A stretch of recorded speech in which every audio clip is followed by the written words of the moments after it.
Bienvenidos al webinar número 44 de la cátedra Caja 7 de Big Data, Open Data y Blockchain. Hoy estamos a 3 de julio del 2025 y tenemos el placer de contar con José Sigut, Silvia Layón, Rafa Arnay, colegas de nuestro departamento de Ingeniería Informática y de Sistemas de la Universidad de La Laguna. La temática hoy lo que hicimos fue volver a nuestro núcleo principal, ¿no? Que es la investigación y la propia universidad nuestra, ¿no? No hemos llamado a empresas, no hemos llamado a otros agentes externos, que tenemos muchos en los 44 webinars o 43 pasados. Hoy toca temas de investigación y los temas, sobre todo, que están ahora mismo de moda, pero es una realidad, ¿no? Y tenemos que aprender, tenemos que ir viendo lo que hacen los demás, y hoy es un caso claro y directo, práctico, que es siempre lo que en el fondo también buscamos, ¿no? Hoy toca aplicaciones de la IA, diagnóstico del glaucoma. Entonces, agradecer como siempre a Caja 7 por ser los patrocinadores, disculpar a Carlos Alberto que no ha podido estar hoy aquí, y damos comienzo entonces, José, del webinar, cuando quieras. Muy bien.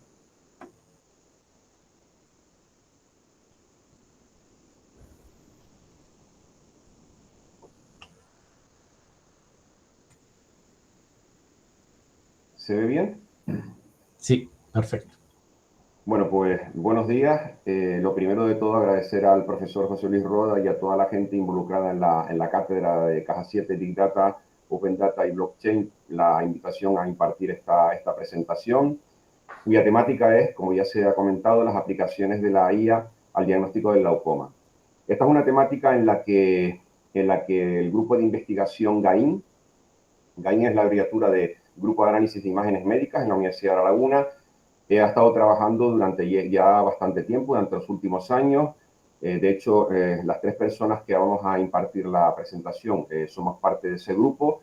Yo mismo, la profesora Silvia Layón y el profesor Rafael Arnay, además del profesor José Ignacio Esteves, que también está conectado en este momento. Y, por supuesto, me gustaría también señalar que forma parte de este grupo, es fundamental su colaboración, gente del Hospital Universitario de Canarias, de LUC, encabezado por el doctor, el oftalmólogo Valentín Tinguaro Díaz Alemán. Bueno, la presentación la hemos dividido en tres partes. Una primera parte en la que voy a hablar un poco en general de la aplicación de la IA al diagnóstico de enfermedades oculares. Una segunda parte en la que ya nos vamos a centrar en lo que sería el grueso de la presentación, que es lo que tiene que ver con el glaucoma. Y una última parte en la que de forma muy breve vamos a comentar cómo las imágenes de la retina se pueden utilizar también para diagnosticar otro tipo de enfermedades que ni siquiera tienen que ser necesariamente enfermedades oculares. Bueno, hablando del problema médico general, hay que decir que las enfermedades oculares son una fuente importante de morbilidad en todo el mundo. Se estima que más de 2.200 millones de personas tienen problemas de visión de cerca o de lejos, y la mitad de estos casos, esto es importante, se pueden prevenir o tratar. Y como suele ocurrir casi siempre, la situación es peor en los países con bajos ingresos. Esto, como se puede imaginar, este volumen de afectación en términos de millones de personas tiene una repercusión importante en la productividad económica, con una pérdida estimada de productividad global debido a la discapacidad visual que asciende a 410,7 billones de dólares estadounidenses en cifras de 2020. A nivel mundial hay diferentes causas de discapacidad visual, más o menos todas conocidas, ¿no? Están los errores refractivos no corregidos, las cataratas, la degeneración macular relacionada con la edad, la retinopatía diabética y el glaucoma. Estas tres últimas patologías son las que tienen que ver más con esta presentación, y sobre todo el glaucoma, que es a la que le vamos a dedicar el grueso de la misma. Bueno, si hablamos de integrar la IA en el ámbito médico, hay diferentes maneras de hacer esto. Aquí he puesto, digamos, 4 tareas características del ámbito médico. Una de ellas es el diagnóstico, que es sobre todo de lo que más vamos a hablar. El diagnóstico, como saben, pues consiste en, a partir de un sujeto que tiene una cierta sintomatología, se le realiza una serie de pruebas y al final el especialista es el que debe decir, en base a esas pruebas, si presenta o no una determinada enfermedad o patología y poner el tratamiento adecuado. El cribado de screening es otra actividad bastante importante. En este caso hablaríamos más bien de lo que es detección, porque aquí lo que se pretende es intentar detectar en personas que muchas veces no presentan una sintomatología clara o es muy leve, apenas apreciable, si pueden estar, digamos, pueden sufrir una determinada enfermedad o la pueden sufrir en breve y entonces se trataría de detectar a estas personas de tal manera que luego fueran diagnosticadas con más precisión. Por eso este tipo de pruebas se suele hacer en poblaciones grandes, ¿no? Al final es como una especie de filtrado que pretende que aquellas personas para las que sale esta prueba de cribado como positiva sean, como dije antes, diagnosticadas adecuadamente y ya con más precisión y cuidado. Luego tenemos la monitorización, que como su propio nombre indica, consiste en monitorizar la evolución de una determinada, supervisar, ¿no? la evolución de una determinada patología o enfermedad, y finalmente el pronóstico, que también es una tarea muy importante y que a diferencia del diagnóstico, donde se trata de en este momento decir qué es lo que pasa, el pronóstico lo que pretende es hacer una predicción de lo que va a pasar, digamos, en un futuro, ¿no? Por ejemplo, con la evolución de una determinada enfermedad. Cualquiera de estas formas de integración se puede llevar a cabo tanto como un apoyo al especialista o para funcionar autónomamente, aunque como pueden imaginar en un mundo tan crítico y ¿no? tan delicado como es la medicina, normalmente estaremos hablando siempre de apoyo al especialista, ¿no? Aunque bueno, como los avances de la IA van tan rápido en estos últimos tiempos, no se descarta que quizá pues, en un futuro pueda haber alguna de estas cosas que funcionen más autónomamente, pero de momento sobre todo hablaríamos de apoyo al especialista. Bueno, en esta transparencia hay un gráfico que yo creo que es bastante interesante, comentar algunas cosas. Esto está extraído de la publicación muy famosa en medicina, que es de Lancet Global Health, de 2023. Y sobre todo voy a referirme a algunos de los hitos que aquí aparecen, los que están marcados en amarillo, que son los que tienen que ver más con la cuestión, digamos, de los avances tecnológicos. Bueno, como pueden ver, ya en 1886 se captura la primera imagen de fondo de ojo. De esto vamos a hablar en breve a continuación.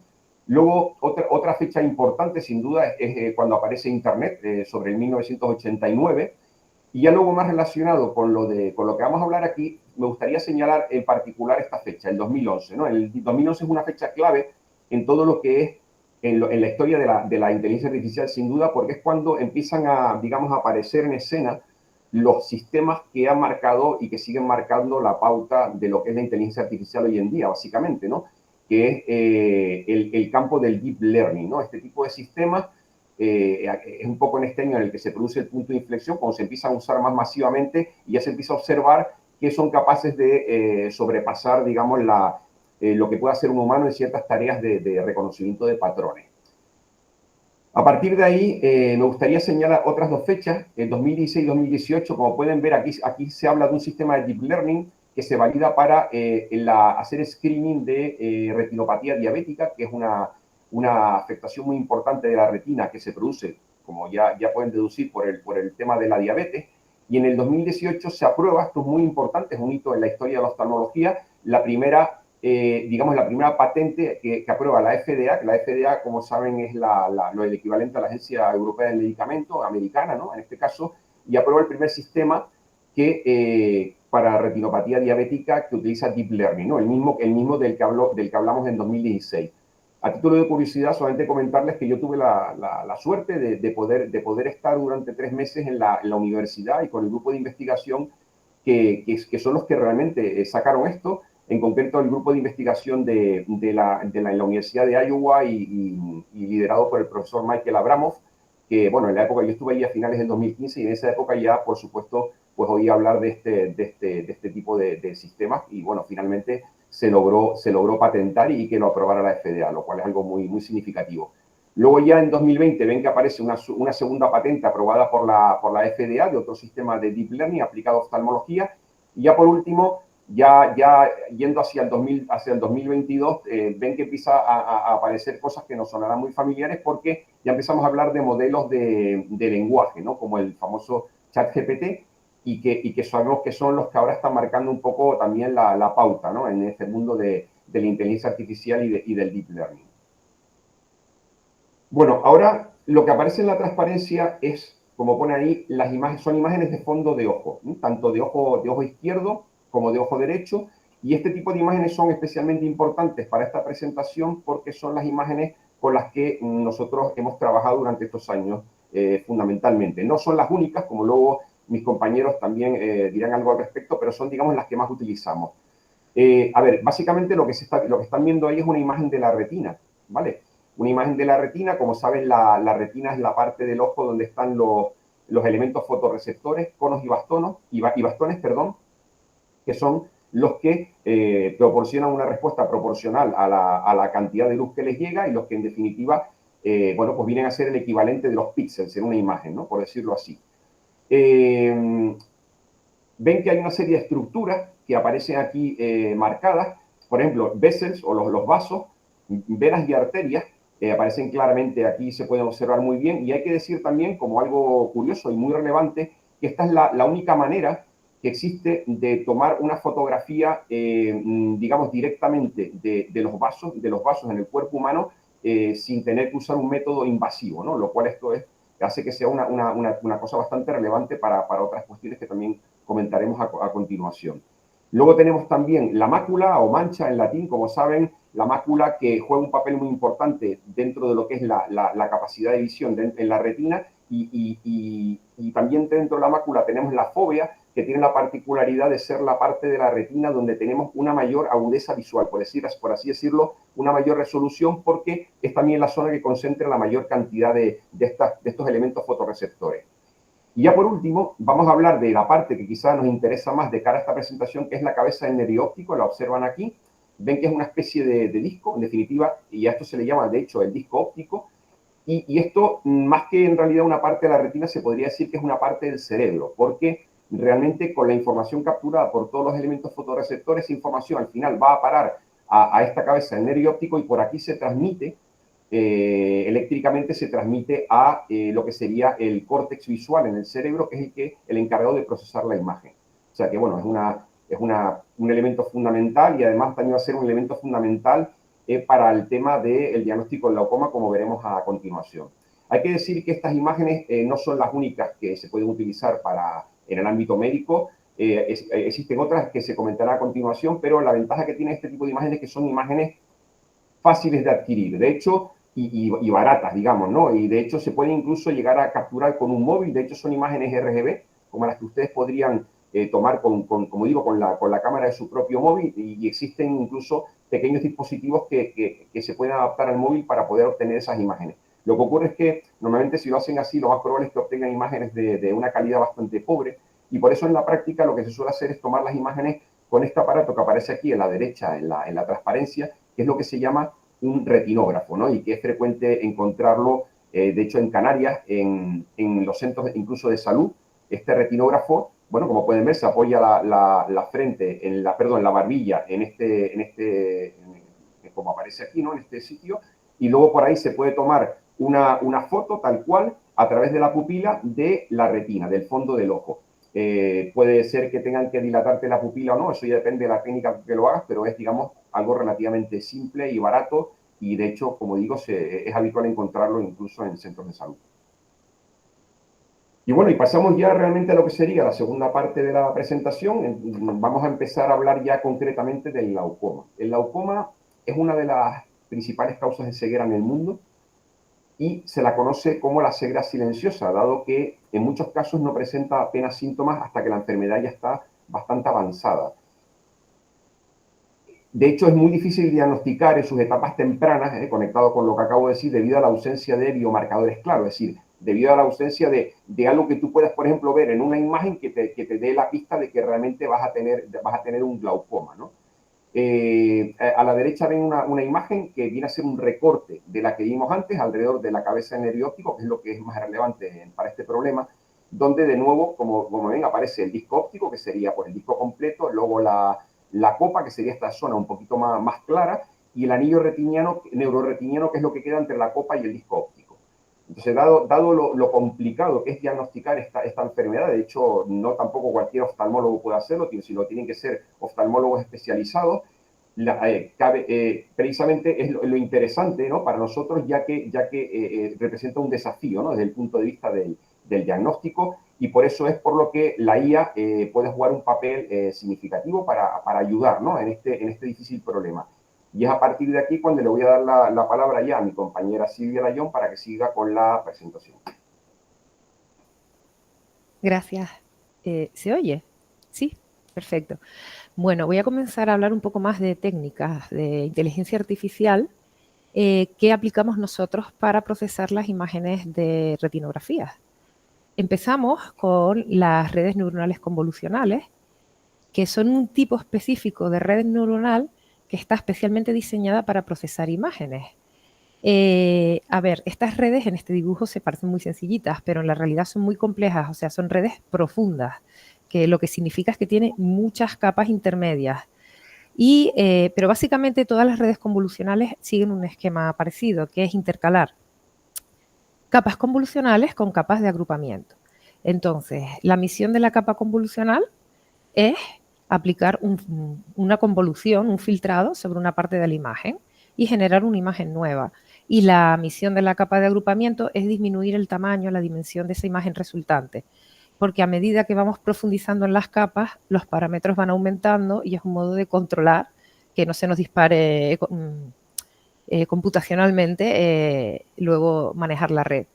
Bueno, hay distintos modelos de redes neuronales convolucionales, pero básicamente tengan más o menos capas. Al final suelen terminar en una capa densamente conectada, que es una red neuronal más clásica, donde todas las neuronas se conectan unas con otras, lo que tenemos más en mente de lo que es una red neuronal. Y esa se usa para clasificación. Entonces, sea como sea una red convolucional, porque hay varias, lo importante, lo que tienen todas en común es que la última capa tiene tantas neuronas como categorías yo quiera distinguir. Por ejemplo, en nuestro problema tenemos bases de imágenes con retinografías de ojos sanos y de ojos con glaucoma. Dos categorías. Nuestra última capa, al final de todo, va a tener 2 neuronas. Entonces, cuando la imagen se procese por toda la red, dependiendo de qué neurona final salga más activada, la red nos está diciendo esta imagen es de una categoría o es de la otra. Claro, todo esto se consigue a base de entrenar. Tenemos que utilizar imágenes de entrada etiquetadas de las 2 categorías y iterativamente ir ajustando a la red.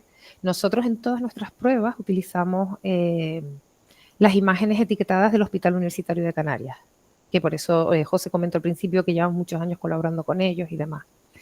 Bueno, antes de seguir al siguiente modelo, quizás una de las cosas más características de las redes neuronales convolucionales, es bastante curioso, es que las primeras capas sirven para detectar bordes, contornos, texturas, no sé, cosas muy básicas. Y luego, a medida que vamos profundizando la red, las redes son capaces de unir o un poco abstraer esa información y conseguir construir objetos y demás. Y cuando llegamos ya a la parte de clasificación, la red tiene una idea un poco de lo que hay en la imagen. Por eso la clasificación puede funcionar bien. Paso, Silvia.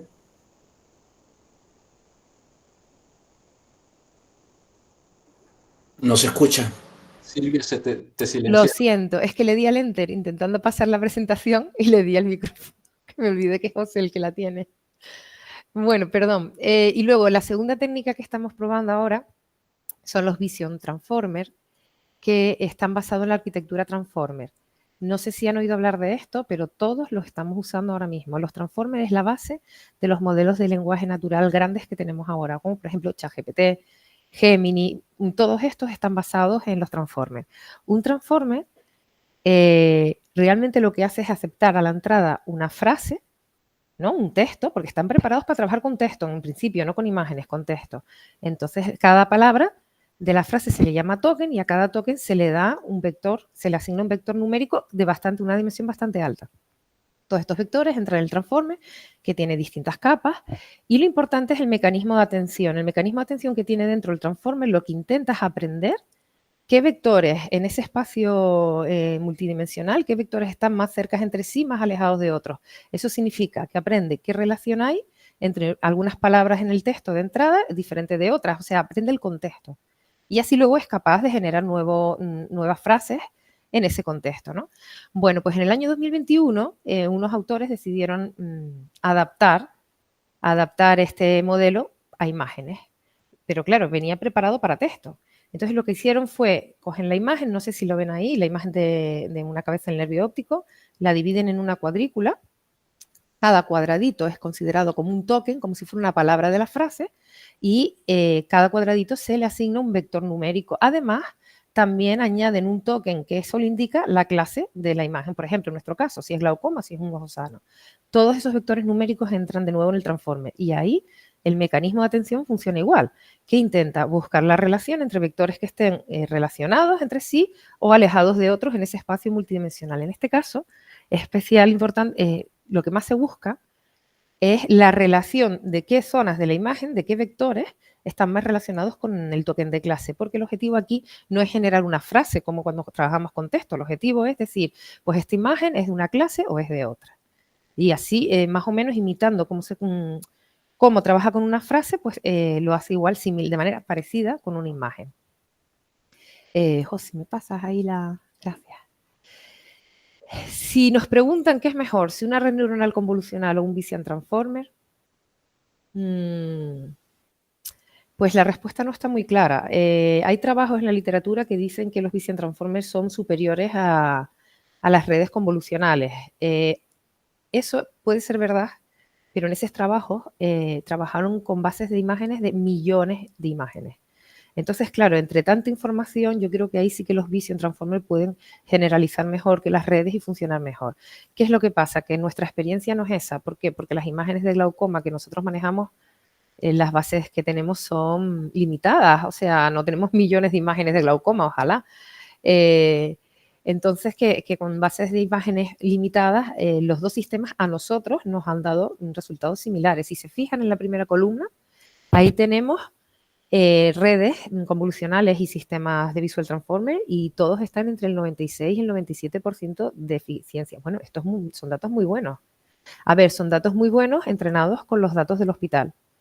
Si luego esas esos modelos que están también entrenados con las bases del hospital, les hacemos procesar imágenes de otras bases externas, por ejemplo, lo de Refuge, Drix y Papilla, son nombres de bases de retinografías públicas que hay por ahí de otros sitios, y ahí nosotros no tenemos control, pero las podemos usar, pues vemos que la eficiencia cae un poquito, porque siempre en este tipo de modelos hay como una gran dependencia de los datos con los que se entrena, sobre todo si no tenemos muchos datos.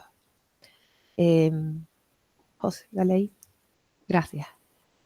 Bueno, en estos momentos estamos investigando cómo hacer una aproximación multimodal al problema. ¿Qué significa esto? Vamos a ver.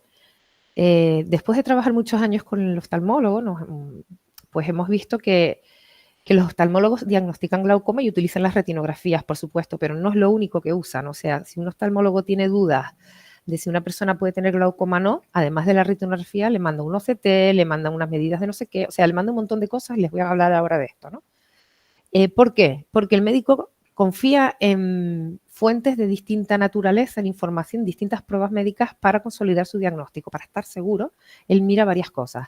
Entonces, la pregunta es, nuestra hipótesis es, bueno, si un médico utiliza distintas pruebas para afianzar el diagnóstico, un sistema de inteligencia artificial podría, en vez de trabajar solo con retinografías, trabajar con pruebas variadas y diferentes para que su diagnóstico fuera mejorado. Esa es nuestra hipótesis y en esto estamos trabajando. Y ya llevamos un par de años en esto. Claro, lo que pasa es que ahí aparecen dificultades. La primera, los datos. La inteligencia artificial sin datos no puede hacer nada. ¿Y qué es lo que pasa? Que es muy difícil encontrar datos de diferentes pruebas médicas de los mismos pacientes públicos. O sea, no es que sea difícil, es que es imposible. Eso no existe. Bueno, existe, pero no son públicos. Entonces, solución.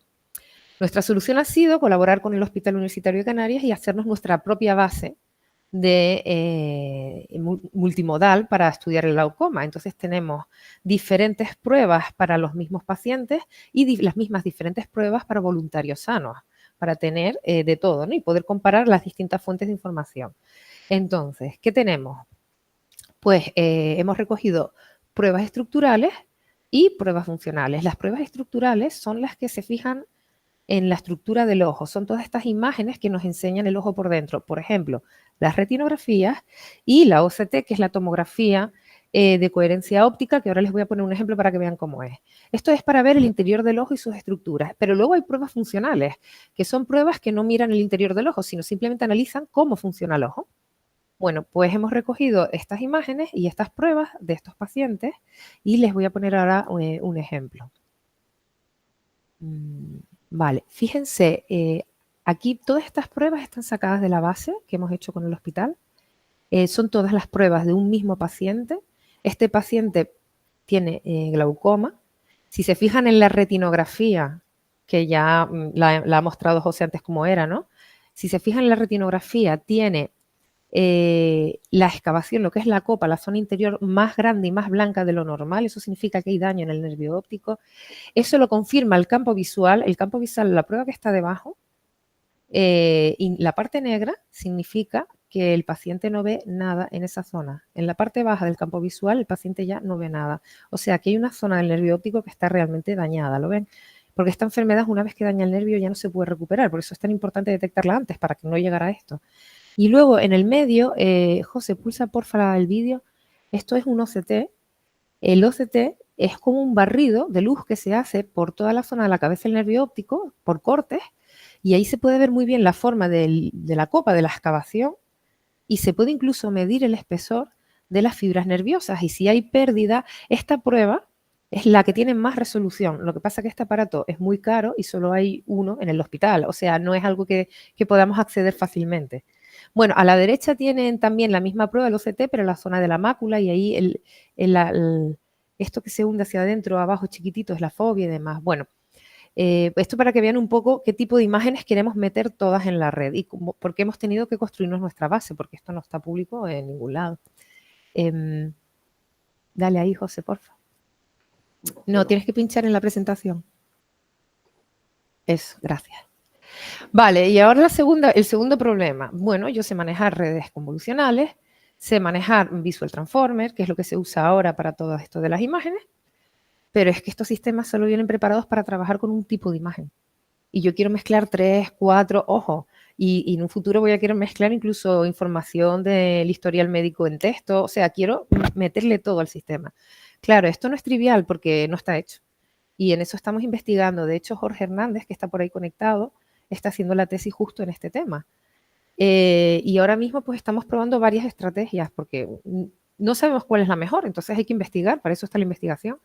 Pues miren, la primera es intentar fusionar todas las diferentes imágenes de entrada que tenemos, toda la información de entrada, en las capas de más bajo nivel y metérsela toda juntita a la red, a ver qué pasa. Luego hay, José, porfa, pasa a la siguiente. Gracias. En la segunda estrategia, es decir, no vamos a mezclarlo todo al principio, vamos a hacerlo más adelante.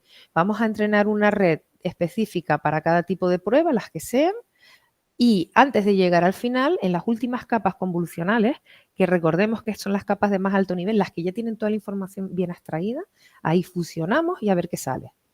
Y en eso estamos. Y luego, en la última opción que tenemos, es no, porque tengo que mezclar todo. Vamos a entrenar una buena red para cada cosa hasta el final y luego nos fijamos en el diagnóstico, la clasificación final de cada sistema por separado y sobre eso tomamos una decisión como consensuada, que es un poco lo que hace el médico, ¿no? Ve cada prueba por separado y luego decide, bueno, me pesa más esta que esta o lo que sea, ¿no? En la literatura, la mayor parte de los trabajos que trabajan con multimodal hacen esto, porque realmente es lo más cómodo. No tienes que modificar la arquitectura interna de los modelos, sino aprovechar el final. Pero, no sé, creemos que igual se puede mejorar de otro modo y por eso estamos investigando todas las alternativas. Le toca a Rafa. Esta parte la hace Rafa y la hace estupendamente. Es que aquí nos vamos intercalando, ya verán. Muchas gracias. Bueno, en esta parte vamos a cambiar un poco el ámbito de actuación de la IA. Hasta ahora lo que han estado contando José y Silvia tenía más que ver con el problema de clasificación entre sano y glaucoma con diferentes tecnologías, ¿no? Visual Transformer o redes convolucionales. Pero aquí vamos a intentar abarcar el problema de predecir la evolución de la enfermedad. ya sabemos a lo mejor que un paciente tiene glaucoma, pero puede que lo hayamos cogido en una etapa incipiente, puede que esté más avanzado, y el clínico a veces quiere una estimación de cómo va a progresar esa enfermedad, porque tenemos bases de datos, como comentó Silvia, tenemos bases de datos de retinografía de pacientes, pero una vez que los pacientes son diagnosticados con la enfermedad, se les hace un seguimiento. Entonces son bases de datos transversales a lo largo del tiempo.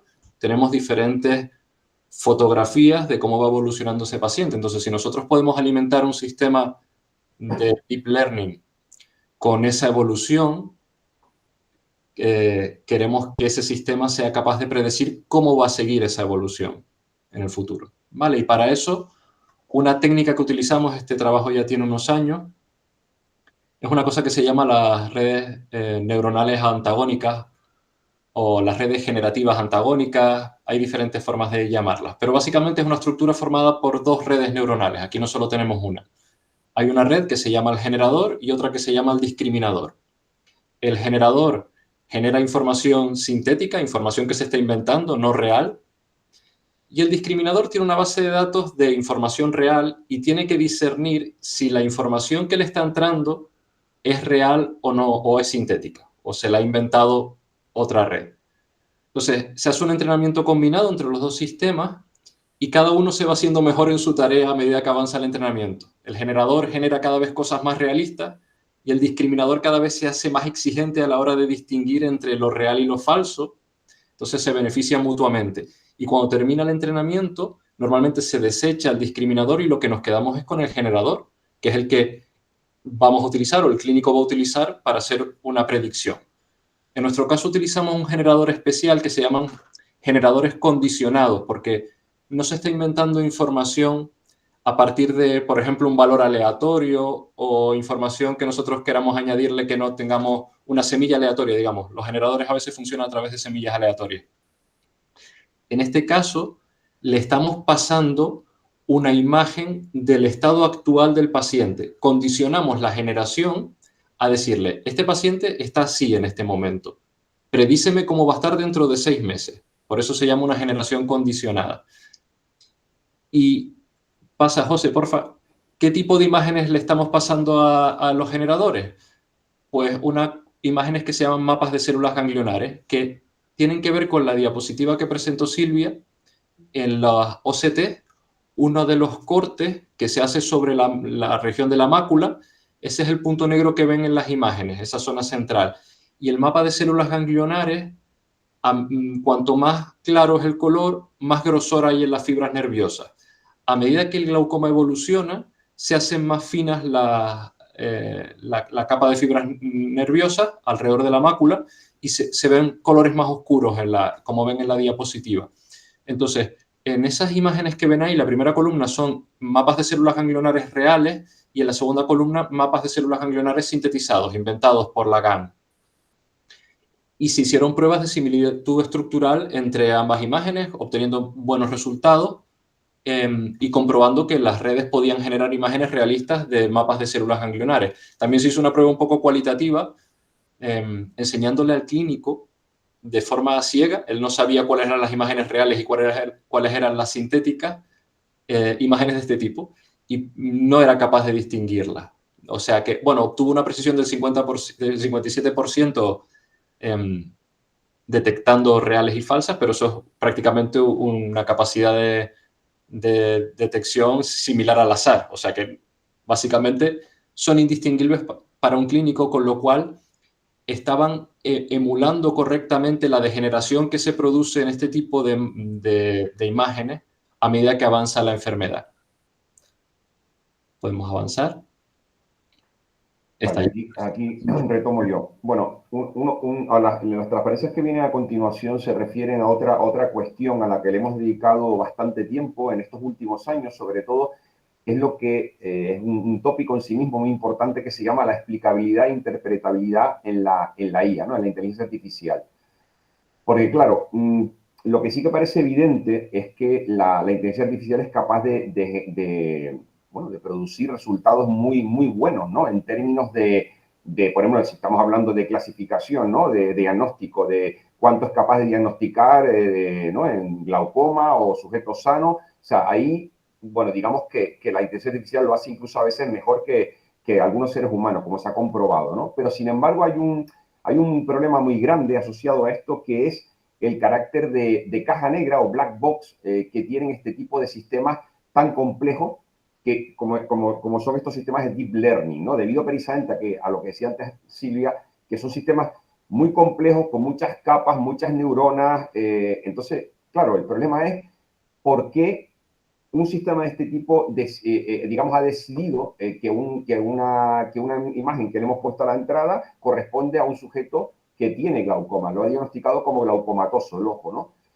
Eso es una cuestión bastante complicada de responder, ¿eh? De hecho, por eso esto es un tópico de investigación bastante importante, porque claro, se trata de desentrañar por qué un sistema como estos tomó esa decisión. Como se puede imaginar, a lo mejor si tenemos un clasificador para clasificar entre perros y gatos, eso no es tan importante, porque dijo que era un perro o un gato, pero si hablamos de un sistema para aplicarlo en serio al ámbito médico, pues es algo crucial. Entonces, bueno, pues esa es la razón por la que hemos estado explorando e investigando diferentes técnicas aplicadas al problema del glaucoma en estos últimos años. Esta que aparece aquí es una técnica concreta que se llama, normalmente se la llama saliency maps o mapas de atribución también, ¿no? Y que es un poco la más popular, ¿vale? En la que la forma en la que digamos, se genera ese mecanismo de explicabilidad es a través de una especie de mapa de calor. Como pueden ver aquí, bueno, aquí las imágenes están puestas en grises para que se vea un poquito mejor el contraste con lo que es estos píxeles que aparecen aquí marcados con intensidades, digamos, de rojo más bien, ¿no? Y un poco la idea es que lo que aparece como más rojo es lo que sería, se supone, más importante para dentro de lo que es la imagen, la parte más importante en la imagen a la hora de tomar la decisión de decir glaucoma o no glaucoma. Bueno, hay muchísimas técnicas, de hecho todas estas que aparecen aquí son abreviaturas de técnicas que hemos probado, y bueno, y a partir de nuestra experiencia con esto hay que decir, y también un poco por a lo que han llegado otros grupos de investigaciones, que este tipo de técnicas, aunque son sencillas y bastante visuales, no son demasiado satisfactorias por diferentes motivos. Uno de los motivos es porque, aunque a uno le parezca esto así, realmente queda la pregunta fundamental de, vale, sí, esta parte es la que parece que es más importante, pero ¿por qué? ¿Qué significa realmente eso? ¿Por qué es más importante? Lo único que está diciendo es que es importante la decisión, ¿no? Pero el por qué realmente, pues no lo sabemos con este tipo de técnicas. Luego, otra cuestión aquí clave es que este tipo de técnicas también tienden a generar un cierto, a lo mejor, sesgo en el especialista, porque al final acabas casi diciendo lo que te dice esto, ¿no? Es decir, si a mí me marca por aquí, en este vaso, pues igual el especialista acaba pensando, bueno, pues igual es verdad que sí que podría ser este vaso, ¿no? Y si te marca más arriba, pues quizás sí podría ser esto, ¿no? Entonces, entra un poco ahí también la subjetividad y el sesgo que el propio especialista puede inconscientemente meter, ¿no? En el problema.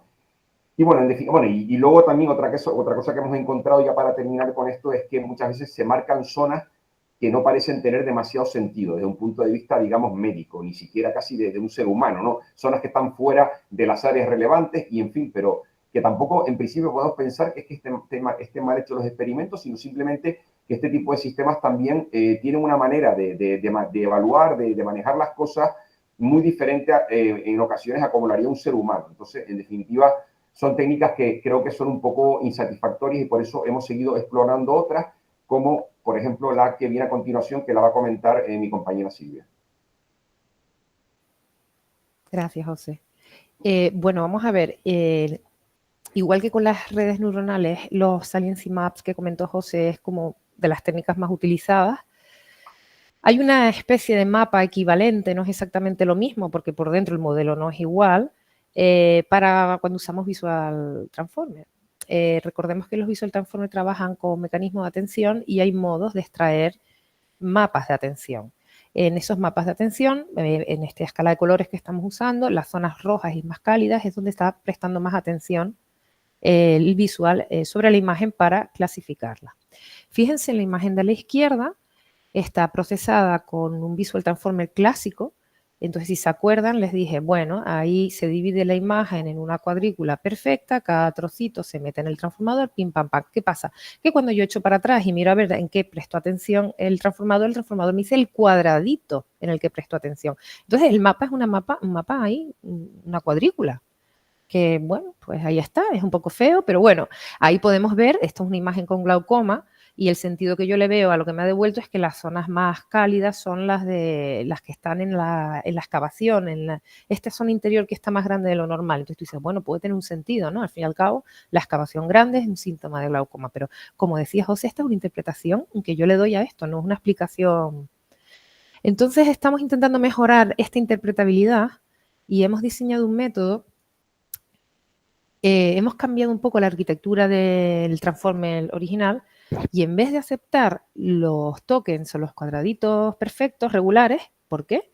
¿Por qué no podemos meterle tokens irregulares con formas diferentes que no sean una cuadrícula perfecta y además con qué objetivo?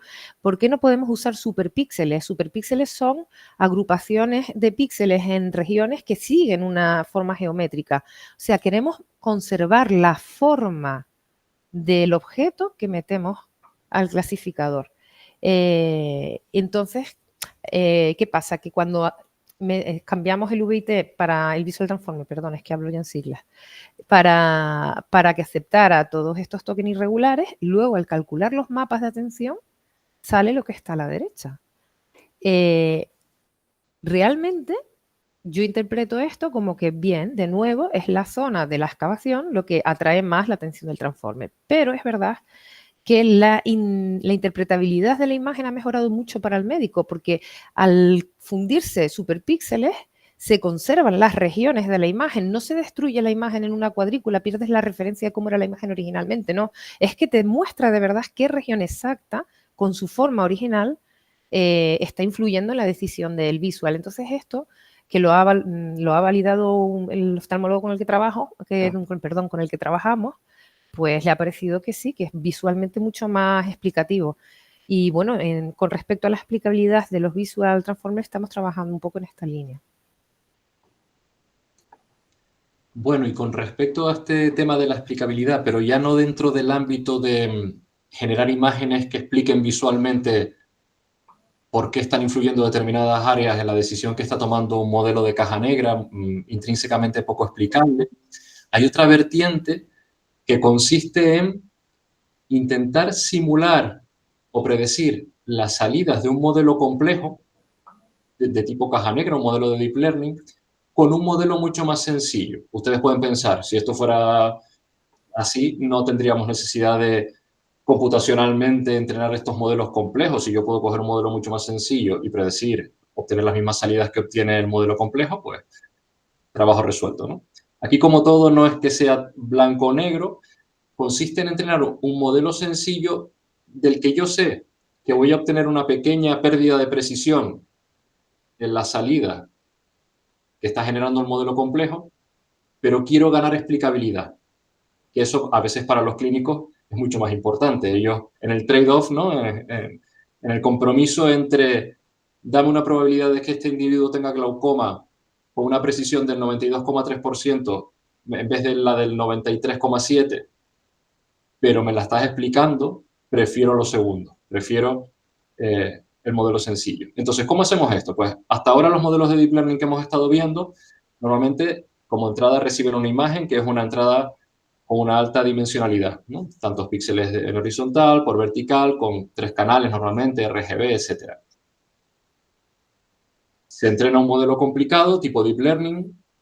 Como dijo José, se les llama de caja negra porque cuando se entrenan con esos miles de millones de parámetros, pues toman sus decisiones, pero tienen muy difícil seguimiento las salidas que generan y generan una probabilidad de pertenencia a clase. Vale, ahora cogemos esas probabilidades como salida y usamos un modelo más sencillo de aprendizaje automático tipo árbol de decisión, por ejemplo, que son modelos que son explicables en la forma en la que toman sus decisiones. Y queremos que ese modelo sencillo genere las probabilidades que estaba generando el modelo de Deep Learning. Pero claro, al modelo sencillo no le puedo pasar la imagen de entrada porque es una imagen con mucha dimensionalidad para la que necesitaríamos un modelo muy complejo, etc. ¿Y qué hacemos entonces? Extraemos características, José, pasa, por favor. Extraemos características morfológicas de la imagen, transformamos las imágenes en vectores de datos al final, en datos tabulares. ¿Y qué características? Estamos simplificando la imagen original en un vector de numeritos, ¿vale? Pero claro, ¿qué números? Números validados por los clínicos que dicen que son números relevantes para el problema que nos ocupa. ¿Y qué son? ¿De dónde sacamos esos números? Pues como explicó antes Silvia, había regiones, la copa, el disco, son regiones muy relevantes en el diagnóstico del glaucoma. Los modelos de caja negra, no hace falta que le digamos nada de eso. Normalmente les pasamos las imágenes a lo bruto y son tan potentes que aprenden a tomar sus decisiones, creemos que basados en eso. Para eso son los modelos de explicabilidad basados en mapas como lo que estaban explicando antes Silvia y José. Pero si nosotros facilitamos la vida del modelo y aplicamos nuestro conocimiento experto del problema y podemos extraer números a partir de esas imágenes, podemos entrenar modelos más sencillos. Por ejemplo, los números son relaciones entre el alto de la copa y el disco, relaciones entre las áreas de las diferentes estructuras, ancho del anillo neuroretiniano, etc. ¿Vale? Esta es una serie de valores, curvatura de los vasos. Estamos trabajando en un trabajo final de grado este año para integrar también la curvatura de los vasos como característica para este tipo de sistemas explicables. Entonces, en vez de una imagen, ahora tengo una entrada de muy bajita dimensión, 15 características, 15 números. Y con esos 15 números entreno un árbol de decisión, por ejemplo, y le enseño a predecir las probabilidades que generaba el modelo complejo a partir de las características, perdón, a partir de las imágenes de las que yo estoy usando las características. Y curiosamente o satisfactoriamente se obtienen resultados muy similares. Perdemos un poquito de precisión en la predicción de la probabilidad, pero a costa de ganar mucha explicabilidad, porque un árbol de decisión no se ve muy bien, pero a la derecha de la diapositiva lo que hace un árbol de decisión es, para cada característica que yo le estoy dando, él decide qué camino del árbol toma en función de umbralizar esa característica. Si una determinada característica es menor que un valor, voy por esta rama del árbol. Si es mayor, voy por esta otra y bajo un nivel. Ahora, otra característica. Si es mayor o menor, cambio de la rama. Así hasta que llego a los nodos hojas, al nivel más profundo del árbol.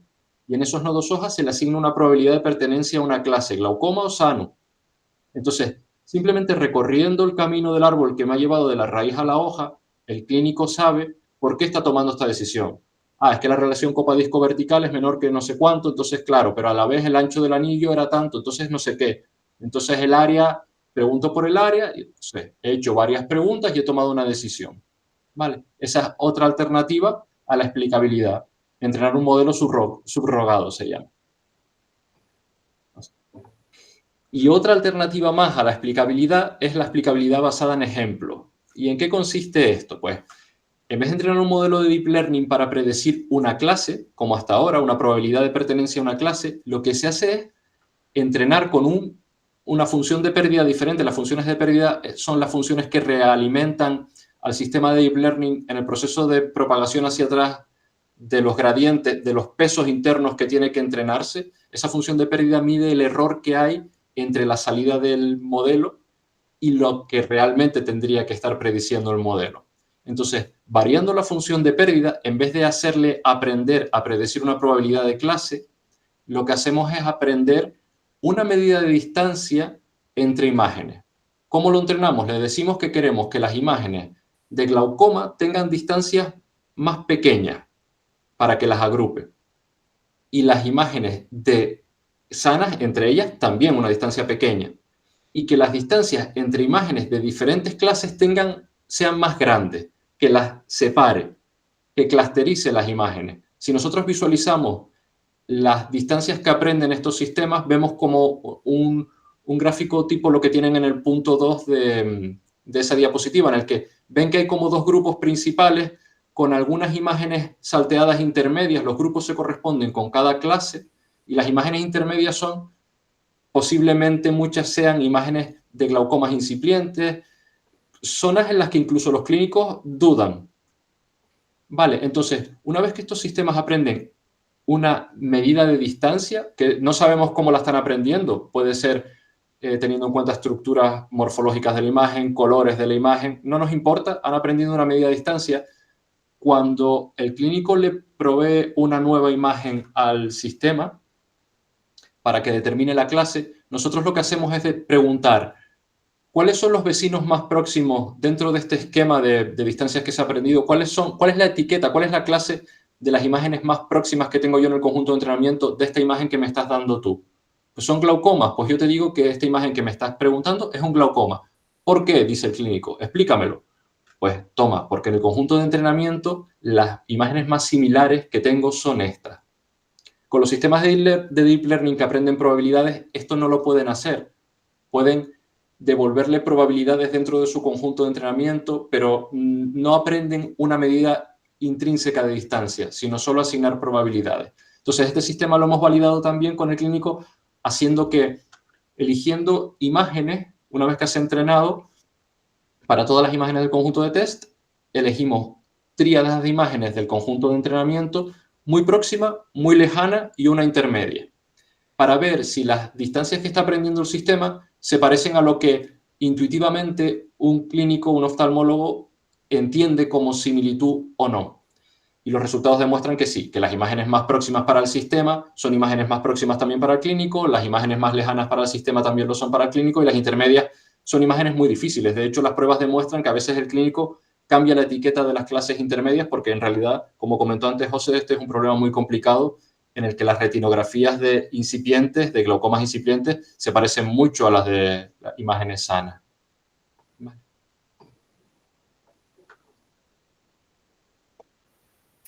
Bueno, para ir terminando, les comentamos ahora lo último que estamos haciendo en explicabilidad, bueno, y en clasificación, en diagnóstico, ¿vale?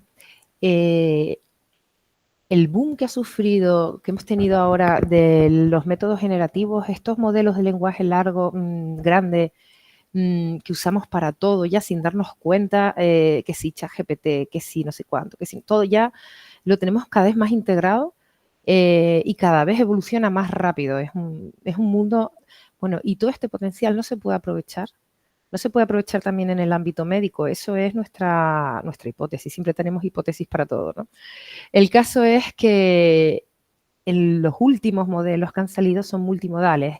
Se les llaman Visual LLM, o sea, no solo aceptan texto, sino que a la vez son capaces de procesar imágenes.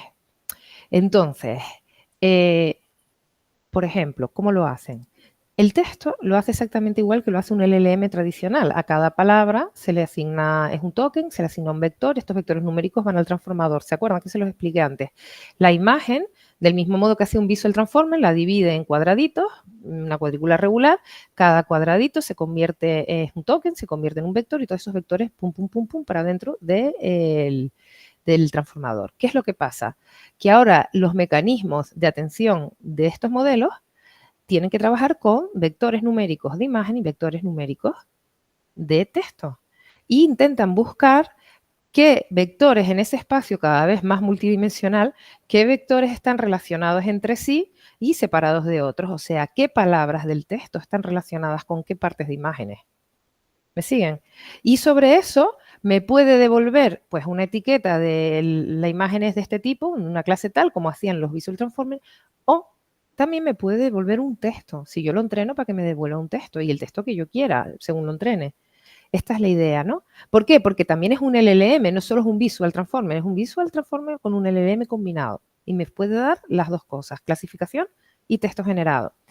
Entonces, hemos estado experimentando con algunos modelos así, porque vienen preentrenados, los modelos, ya lo saben, ustedes los manejan, pero no vienen entrenados con imágenes de retinografías para nuestro problema de glaucoma, ni muchísimo menos, ¿no?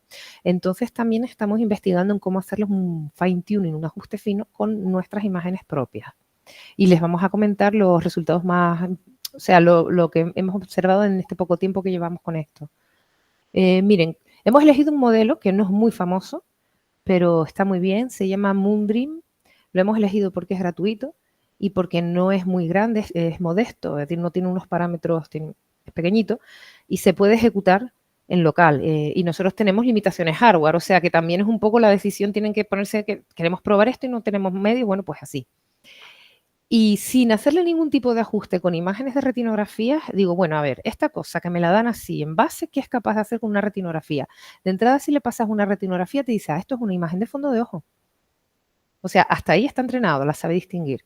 Y luego, si yo le pregunto, que es el ejemplo que tienen a la izquierda, bueno, ¿y esta imagen tiene glaucoma? Ya ahí el modelo se queda así, dice, bueno, yo veo esto, los vasos así, la imagen así, pero, hombre, yo no me atrevo a asegurar que esta imagen tenga glaucoma. Claro, no se moja, ¿no? Como que no tiene información suficiente para, no ha sido entrenado para eso, también es verdad.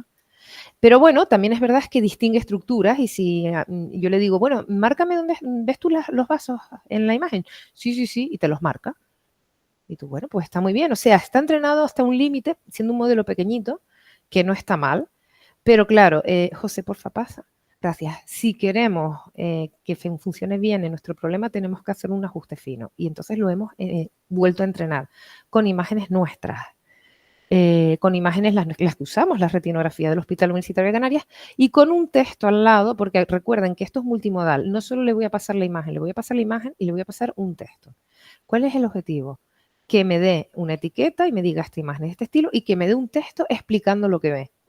Entonces, ¿qué le paso yo de entrada? Una imagen y el texto tiene la etiqueta, normal o glaucoma, y una explicación de lo que se ve en la imagen. Un ejemplo, aquí en la transparencia está. Para esta imagen, que es un glaucoma, pone al lado glaucoma. Y dice, el disco óptico es pálido y tiene una copa, la copa es la excavación grande y el anillo neuroretiniano está disminuido. Esos son síntomas de glaucoma y es lo que se ve en la imagen. Entonces, eso se le mete al VLLM, al Moondream, ¿no?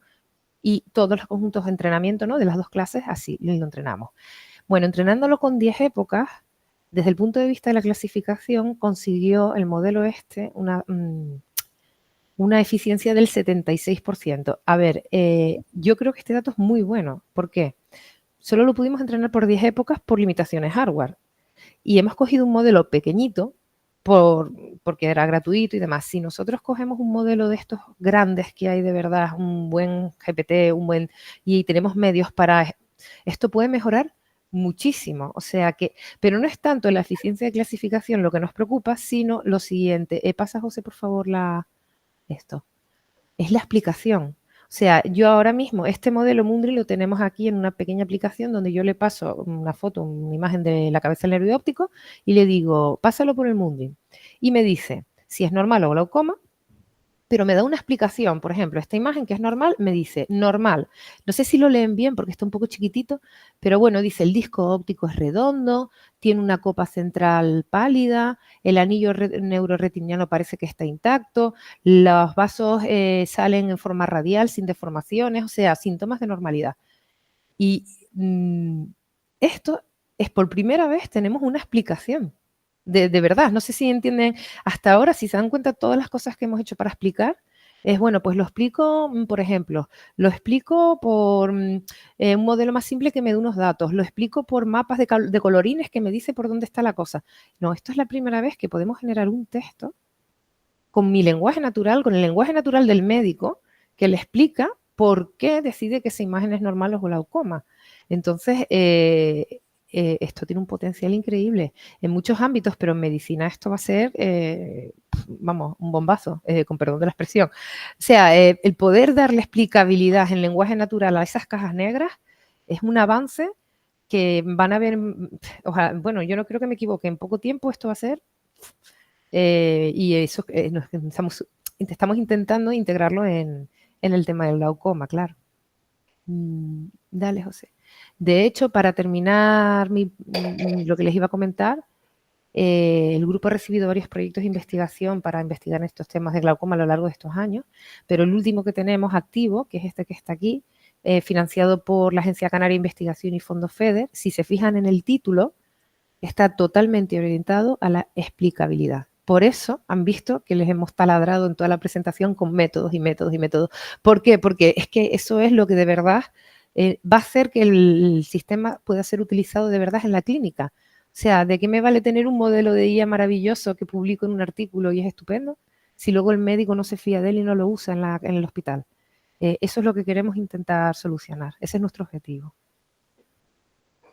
Bueno, y ya como última transparencia, esto sería como la tercera parte de la presentación, que va a ser muy, muy breve. Solamente queríamos comentarles que este tipo de imágenes de la retina se suelen utilizar también. De hecho, esto es una línea de investigación bastante importante para diagnosticar enfermedades que no tienen que ver ni siquiera con temas del ojo en sí mismo, ¿no? Por ejemplo, una de las líneas que hay es lo de intentar utilizar, extraer información de ahí, encontrar biomarcadores, utilizando también este tipo de sistemas, ¿no? De deep learning y todo esto que hemos contado, para, por ejemplo, para la detección del Alzheimer, ¿vale? Aquí en esta transparencia ven un ejemplo de cómo parece que hay ciertas cuestiones anatómicas que se pueden medir que podrían asociarse con el tema del Alzheimer y también con otras enfermedades. Nosotros, de hecho, estamos un poco empezando, casi se puede decir, bueno, ya tiene un cierto recorrido, pero todavía no está muy avanzado.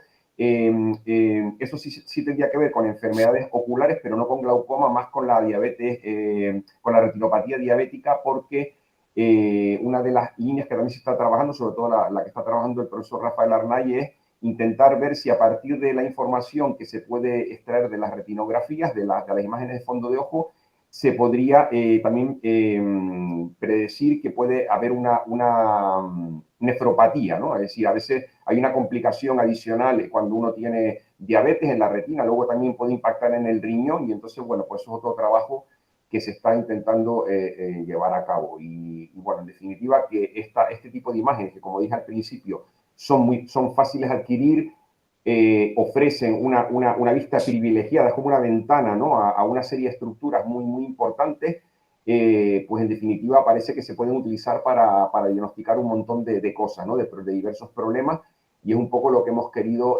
transmitirles en esta presentación. Y ya sin más, pues simplemente darles las gracias a todos por la atención. Muy bien, la verdad que ha estado estupendo, la explicación ha sido fantástica, muchas felicidades, la verdad que es genial. Preguntas, si alguien tiene alguna pregunta, por favor lo puede hacer directamente, abre micro y lo puede hacer, o si no por el chat. Dejo de compartir, ¿verdad, José Luis, ya, no? Sí, como tú quieras. Yo puedo hacer una chiquitita. Es que no me pude resistir. Nada, es una tiene que ver con el tema técnico, ¿no? Viendo las cuadrículas que están haciendo para analizar y de entrada los transformes, ¿no? Con los que está generando tal. La pregunta era si han probado a superponer distintas cuadrículas para comprobar que los resultados se mantienen. Es decir, cuando tú tienes una cuadrícula de X por Y, ¿no? Y te da un punto como candidato a que hay algo. La pregunta es si, por ejemplo, han probado una malla que tenga el doble de resolución para ver si también los puntos internos de la malla también dan un valor alto, o incluso hacer deslizamiento, es decir, que haya una cuadrícula que se desplace a lo mejor X partido por 2 para ver si en el umbral de la cuadrícula también se reproduce el problema, ¿no? Era la duda que tenía nada más. No lo hemos probado porque la arquitectura que tenemos del Transformer, la que se usa, que está implementada también en los VLLMs y demás, tiene un tamaño fijo de ventana. Vale, o sea, vale.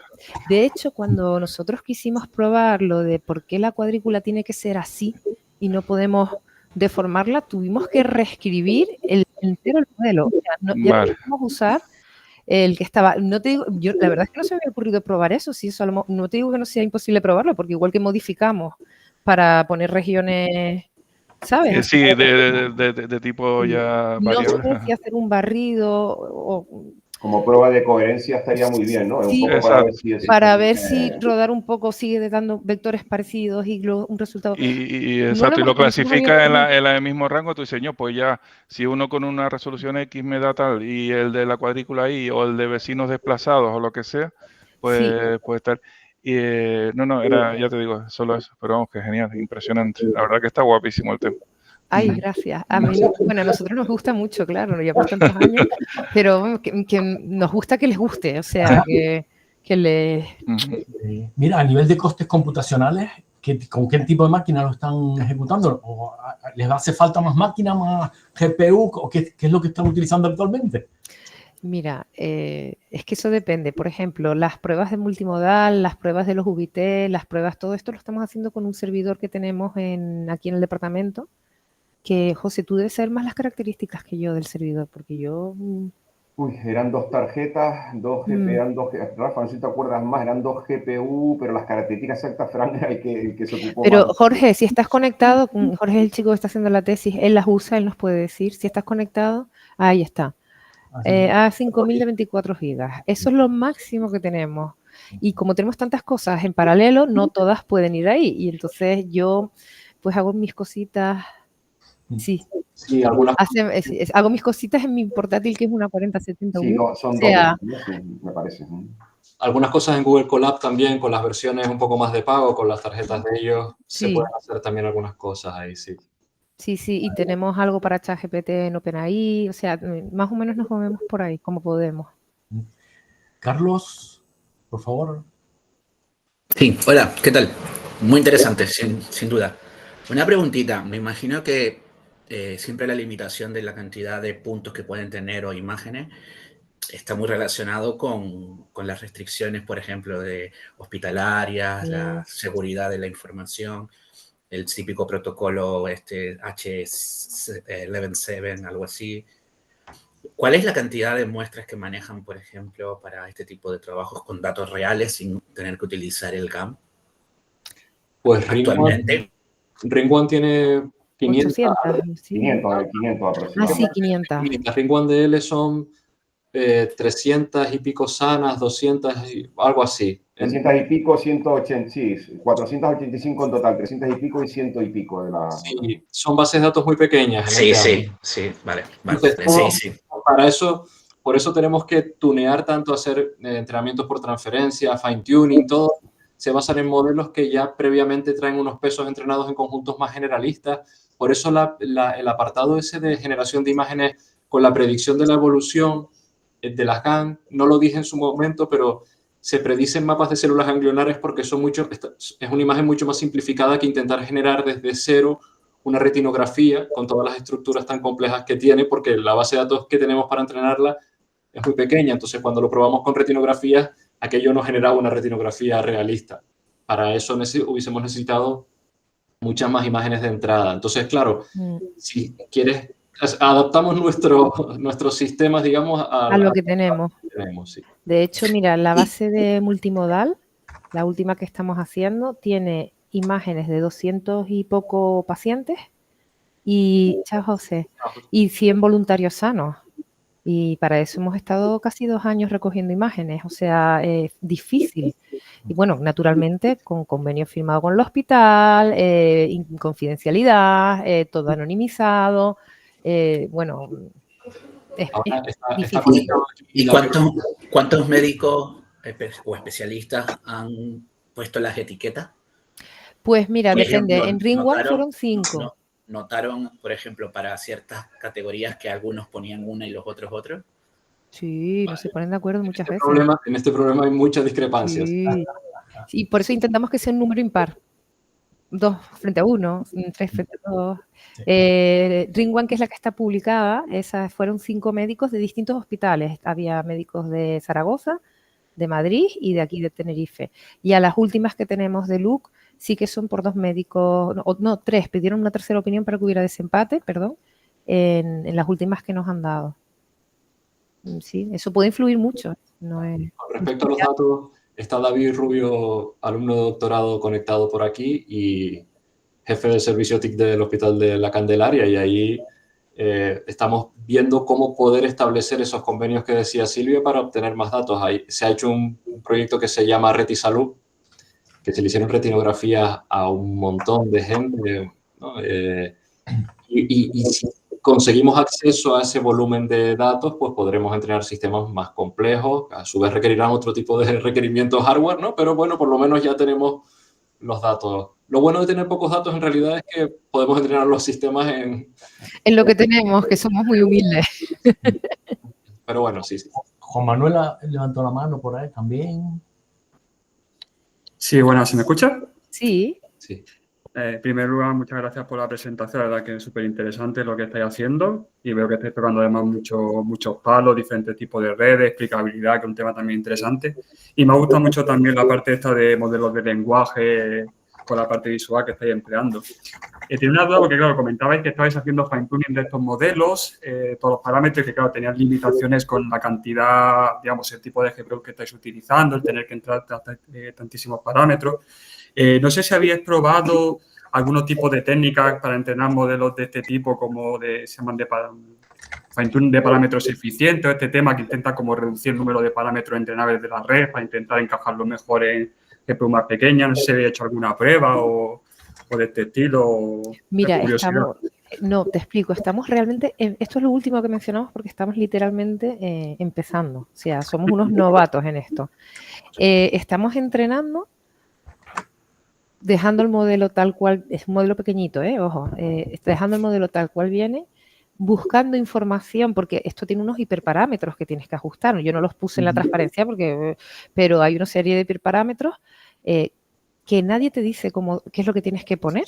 Y pones elevado menos 5 y elevado menos 7 y te cambia todo el mundo. Y cada prueba, 10 épocas son 16 horas de entrenamiento. O sea, lo que quiero decirte es que estamos empezando y que no hemos hecho todas las pruebas que de verdad deberíamos hacer, pero desde luego sí, tenemos que hacer muchas más y probar y sobre todo es que como esto es tan nuevo, apenas hay nada, ¿sabes? Publicado de cómo tienen que hacerse las cosas, de cómo... mira, para que te hagas una idea, hay un chico de TFG, bueno, que ya hizo el TFG con nosotros en esto, de informática, que cuando usaba el Moondream, incluso para manejar el Moondream, no tenía información y entonces le escribía a los creadores y los creadores le contestaban y hasta se hicieron amigos. O sea, es tan pequeño este mundo tan así que esto es un mundo que va a ser paz. Pero por ahora hay poca información, hay que ir probando a ciegas y estamos en eso. Y aún así, a ciegas el resultado, por eso le decía, esto a lo mejor no parece un buen resultado, pero teniendo en cuenta lo poquito que hemos tal, yo creo que esto tiene un potencial increíble. Sí, no, totalmente de acuerdo. Muchas veces te basas en recetas que vas cogiendo, hay poco, y en primera prueba ya tenés esos resultados dando la dificultad súper interesante. Hay muchas cosas que probar, pero sí, siempre lo veo muy complicado, no sabes muy bien con qué empezar. Me pongo nerviosa, yo quiero probarlo todo, no tengo tiempo. Perfecto. Pues muchas gracias. A ti. Genial. Preguntan también si por ahora solo toman imágenes o se recogen más datos como análisis de sangre. ¿Análisis de sangre en glaucoma, Rafa? No, en glaucoma no. Quizás David quiera intervenir, que había tomado la palabra y puede... En diabetes sí. Sí. Sí. ¿Dónde está David? Buenas, ¿qué tal? Sí, que había levantado la mano. Era para hacer una pregunta, bueno, por lo que me comentaba Rafa, pero primero felicidades, me parece un trabajo estupendo, una maravilla. Yo que estoy metido en el programa de doctorado y estoy precisamente, mi tesis está basada en las mismas imágenes, retinografías, aparte de datos de laboratorio y otras variables de comorbilidad y demográficas. ¿Ves? Ahí sí influye, ¿verdad? En la retinopatía diabética. Ahí influye muchísimo para lo que sería previsión de enfermedad renal crónica. Estamos hablando de enfermedad renal, que va un poco de la mano de lo que estaban diciendo antes, que fondo de ojo empleado para diagnóstico o previsión de otras patologías que no tienen que ver con el ojo, aunque está muy relacionada a la enfermedad renal crónica, con los temas vasculares y todo esto, ¿no? Que hablan de la imagen de fondo de ojo.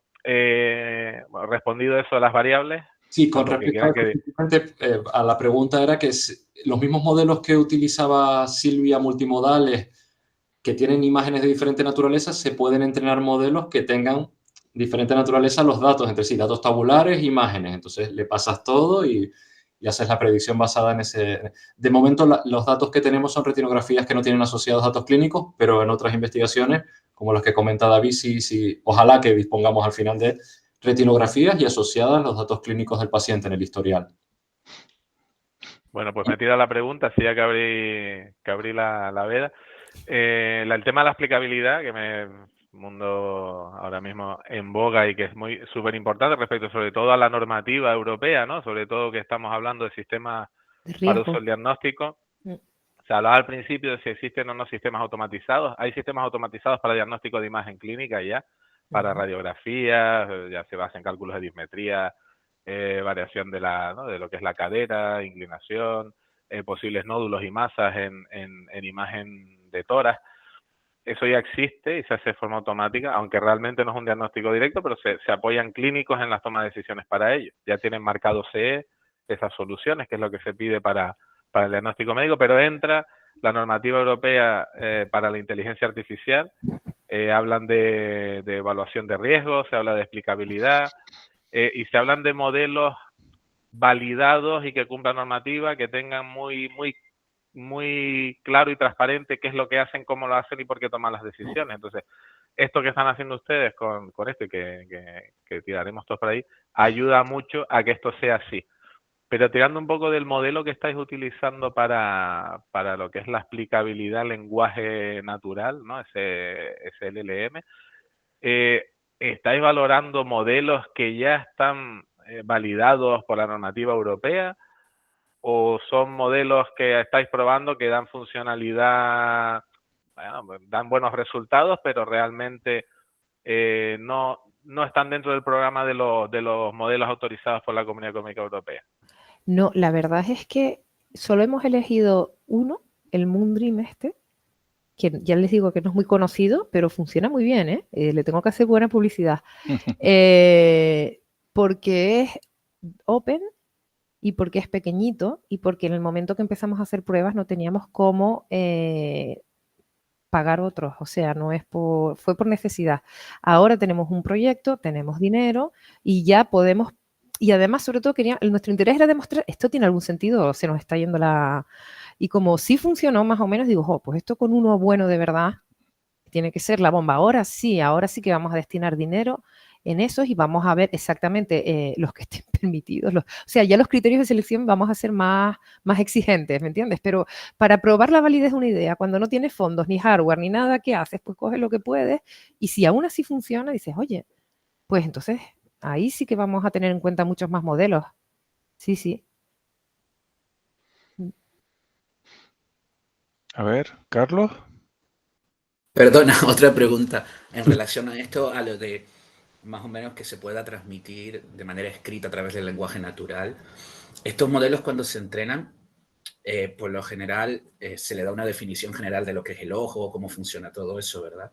¿Han aparecido, por ejemplo, frases que no, cuando se detecta un glaucoma, que no suelen usar los médicos? Por si acaso aparecen como nuevos diagnósticos que antes no se tenían, que los médicos no están acostumbrados, porque eso es lo interesante de este tipo de lenguaje, que tal vez aparezcan nuevas señales que los médicos no han identificado, que pueden estar relacionadas con la enfermedad, porque así funcionan las correlaciones. De hecho, este tipo de inteligencia artificial, cuando atacan problemas, realmente la idea de no tener un modelo determinista es para ver qué correlaciones nuevas aparecen o que no hemos visto desde el punto de vista paramétrico.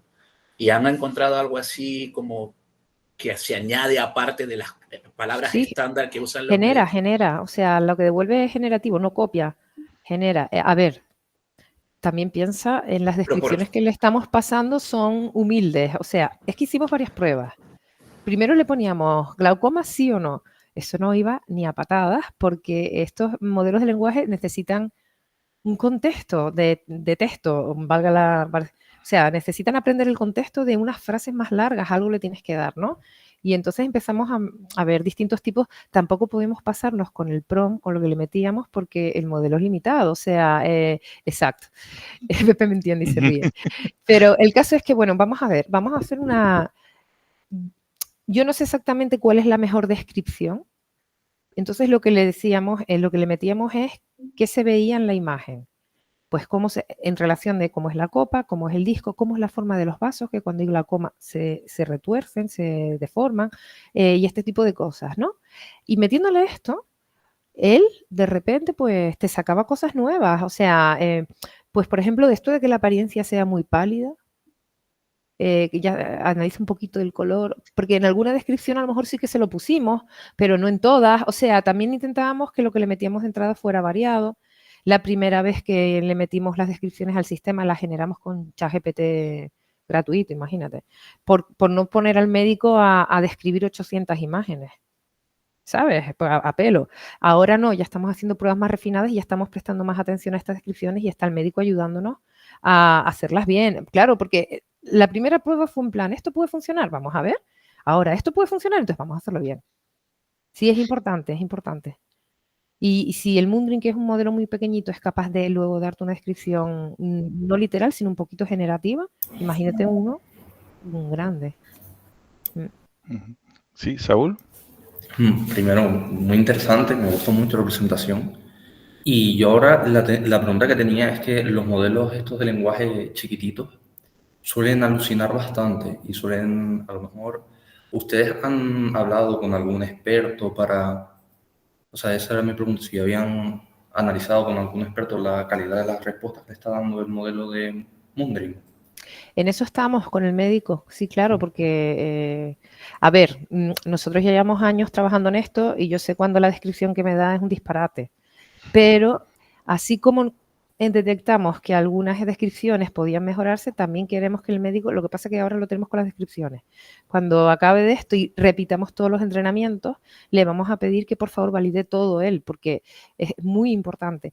De todas formas, el Moondream o cualquiera pequeñito, nos dimos cuenta que nosotros pensamos, vamos a generar las descripciones con el mismo Moondream. No, porque ahí sí que empezaba él a alucinar consigo mismo, como que tenía su realimentación ahí. Por eso cogimos uno externo, un poquito mejor y tal, igual, ¿no? Pero el Moondream, o sea, yo lo quiero mucho porque me ha demostrado que la idea funciona, pero supongo que evolucionaremos a algo más complejo, sí.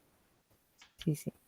Y no, el médico tiene que validarlo todo. Aquí, por eso les digo que esto es lo más nuevo que hemos hecho y estamos en proceso, sí. Muchas gracias. A ver, ¿alguna preguntilla más? ¿Alguna cosilla? La verdad que ha estado impresionante. La misma problemática que tú comentabas, Silvia, el tema de los hiperparámetros es otro dolor de cabeza. De hecho, en la cátedra tenemos algunos sistemas para probar a hacer barridos de hiperparámetros. ¿Sabes? Cogemos lo que tú dijiste, el learning rate, empezamos a jugar con él, después empezamos a jugar con el epoch, empezamos a jugar con los hiperparámetros, el número de el batch size también para que aquello tal. ¿Y qué pasa? Lo que tú dices, es decir, prueba, esperas un día, tienes otro dato, esperas otro día, e incluso algunos de los que probamos nosotros, pues hay que esperar 5 o 6 días para ver si mejora o no mejora, ¿no? Pero sí es verdad que cuando empiezas a hacer ese ajuste, pues la cosa pillas mejor. Pues no sé si hay alguna preguntilla más. Y si no, pues nada, darles muchísimas gracias, pero muchísimas gracias a los tres, ha estado alucinante esa. Gracias a ustedes. Sí, sí, y es súper increíble guay. cuánta gente. Estoy feliz de que esto le interese a tantísima gente. Sí. Como nos gusta tanto, pues. Claro, y ver cómo están aplicando tecnología a casos reales, ¿sabes? Para solucionar problemas reales, eso es fantástico, ¿sabes? Es decir, esto es transferencia en estado puro, y la verdad que muy bien. Y nada, mucha gente seguro esperando ya la grabación para poderlo visualizar de nuevo y empezar a ver ahí todos esos modelillos y todas esas estructuras que han usado. Nada, felicidades y muchas gracias a los tres, ¿vale? Muchísimas gracias a ustedes. Venga.